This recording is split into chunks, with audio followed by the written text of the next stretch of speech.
Good day, everyone. We are from Group 3P. So first, let's introduce our team. I'm Chua the group leader, and my member have Marcus Ng, Tan Shen Chi, and Brendan Tan. So, so today I will present the first core component of our strategic plan, which is government security policy and program management. So to face the security issue we faced last year, we must transform SYZ from reactive security threat into a proactive strategy posture. Data protection and risk management are no longer purely IT issues. They must be managed as core business goals. To achieve this, we are proposing three main changes to our legal structure. First, an information security steering committee, chaired by the CEO or CFO alongside department heads from IT, HR, HR, and e-commerce. They will meet quarterly to approve budget, accept risk tolerance, and align investment with business targets. Second, the designation of an ISO. Our information security officer will connect technical teams with top management, enforce policies across all 260 employees, and deliver monthly compliance report to the board. And third, clear security rules. Responsibility will be explicitly distributed. The IT team will handle technical maintenance like patching and firewalls, while department heads act as data owner to ensure privacy compliance. So, so moving on to our second, strong government require a comprehensive framework of rules. XYZ will create a layered information security policy architecture consistent with international ISO or IC 27001 standards, split into three parts. Enterprise policy is BISP. This high-level document is signed by CEO to establish our strategy direction and outline management. Committee to protecting internal asset, order system, and customer database. Second, issue specific policy is the ISSP. This targets the specific area of vulnerability we identified over the past year. We will immediately implement an accessible use policy for network and device. A possible policy maintains high entropy phase and a patch management policy to enforce clear time limit on software update. The system-specific mode policy is SSSP. These are high technical rules used to configure infrastructure directly, such as firewall rules for our sales platform and access control lists for payment gateway. Next, I will discuss how we manage the entire program over time. On our third, we address long-term efficiency. Information security must be continuous cyclic lifestyle. Our lines of defense cannot remain static. They must constantly evolve through a structured loop of planning, implementing, monitoring, and updating.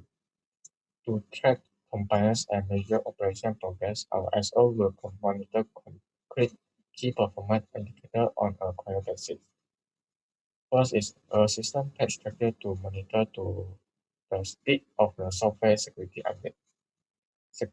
Second is phishing simulating metrics to count employee hit and evaluate social engineering awareness. Firewall logs to identify and analyze stored vulnerability traffic annually. By measuring this objective indicator over time, security management can determine the maturity of our security program, justify information security investment, and make data-driven decisions to consider the work of project operation risk. So I will now pass the presenter to my teammate for the next session. So my name is Brandon Tamingao and my student ID is 251 UT 25078. So for my part, I will explain the risk assessment and risk management for XYZ Senebaha. So risk assessment is important because XYZ depends on online sales platforms, order processing systems, customer databases, payment systems, and remote collaboration tools. So from the case study, the company has faced several risks such as phishing emails, weak passwords, delayed software patching, and eavesdropping. DDoS disruption, untested backups, and incomplete business continuity planning. So the purpose of risk assessment is to identify the important assets, understand the threats and weakness, and rate each risk based on likelihood and impact. So this helps XYZ decide which risks should be handled first. Like for example, the customer databases and payment systems are high valued assets because they contain sensitive customers and transactions information. So if attackers gain access through pushing or weak passwords, it can affect the customer trust and the company reputation. So the online sales platform also criticized because XYZ already experienced an 18 hours DDoS disruption, and this shows that service availability is a serious risk because downtime can cause loss of sales. So this table shows the main risk, likelihood, impact, and treatment. The first high risk area is customer database branch, and the likelihood and impact are both high because the weak passwords and poor awareness can lead to unauthorized access. So to reduce this risk, XYZ should use MFA, strong password policy, and role-based access control. The second risk is payment systems compromise, and the impact is high because it affects the financial transactions. XYZ should manage this risk through regular patching, vulnerability scanning, and system monitoring. And so for the third risk is the DDoS disruptions. Since the company already faced an 18 hours disruptions, so this risk should be treated seriously. The company should use DDoS protections, traffic filtering, and load balancing. For evidence dropping, XYZ should use VPN and encrypted communications, especially for remote collaboration tools. So for phishing and credential thief, employees should receive phishing awareness and training and clear report steps. So for backups and recovery risks, XYZ should perform automated backups and test the backups restoration regularity. So for the risk priority and conclusion, based on the assessment, the highest priority risks are customer base, database branch, payment systems compromise, DDoS disruption, and phishing. So these risks should be handled first because they can directly affect the customer data, sales revenue, and the business continuity. So to manage these risks properly, XYZ should maintain a risk register. The risk register should include the risk, affected assets, risk owner, current control, treatment action, and the review date.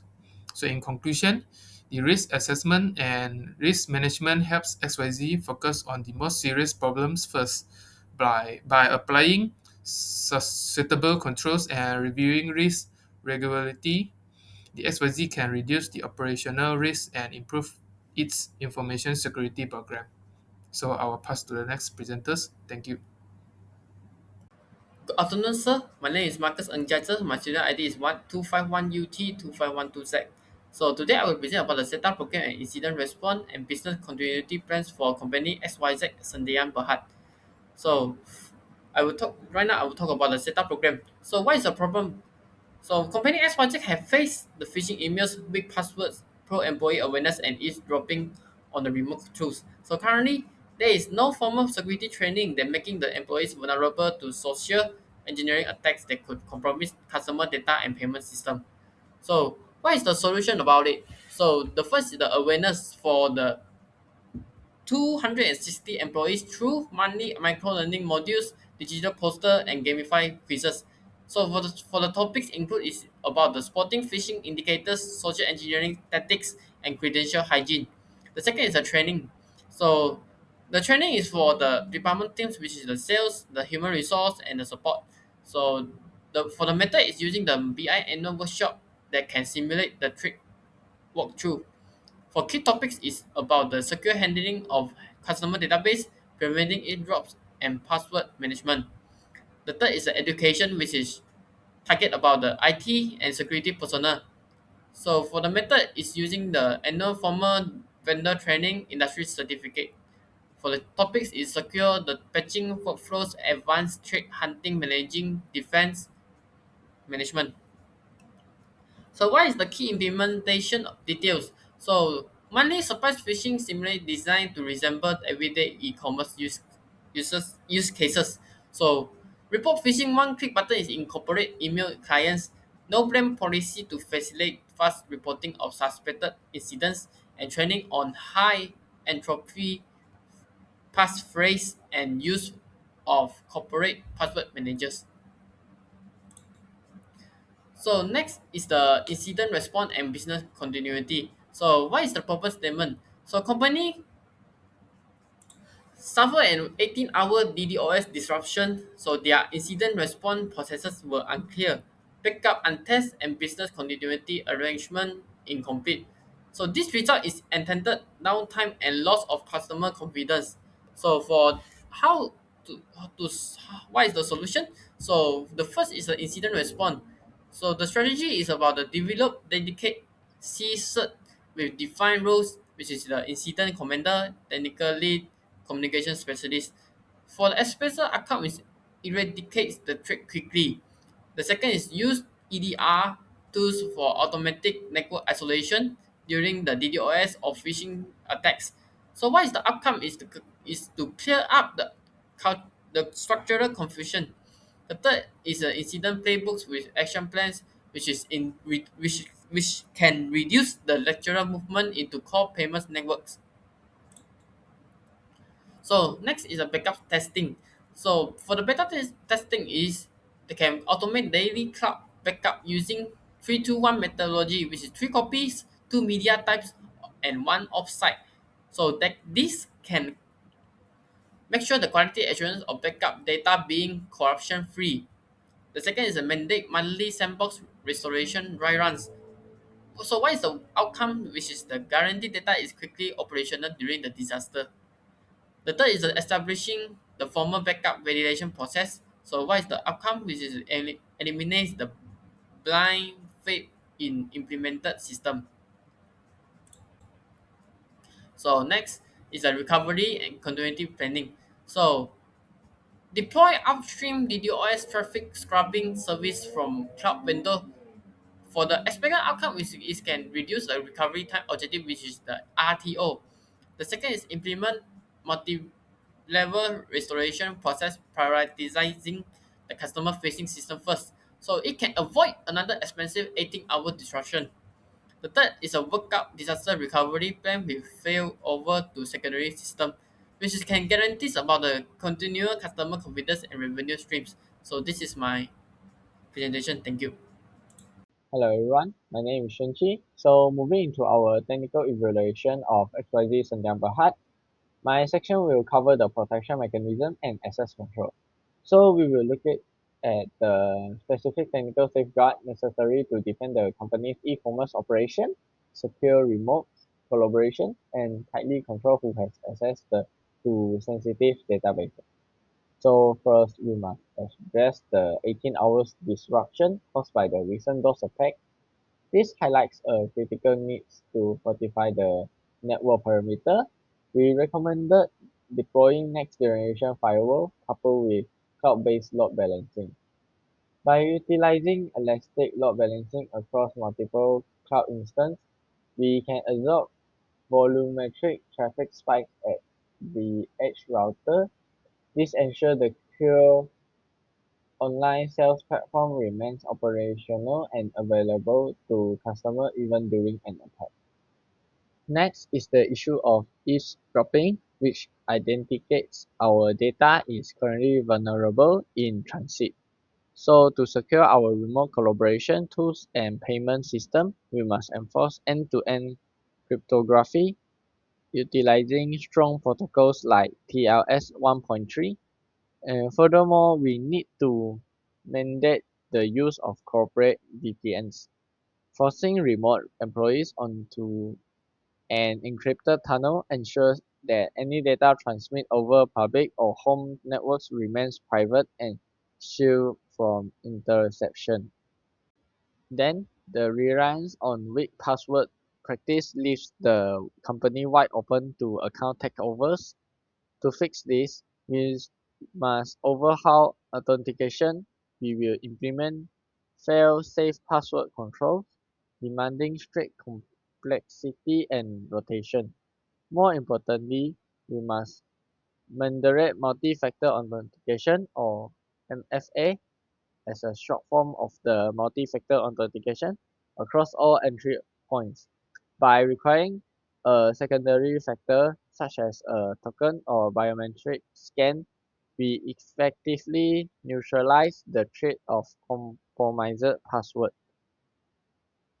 Currently, there is inadequate control over who can access customer databases and payment system. And our solution is to implement role-based access control, or you can call it RBAC. Under RBAC, system privilege are tied restrictly to an employee's job function, enforcing the principle of least privilege. This prevents lateral movement within the network. For example, a standard user will be completely denied direct access to the backend databases, minimizing our data exposure. And finally, we must address the layer software patching. Leaving system unpatched is an open invitation for exploitation. We recommended a centralized automated patch management system.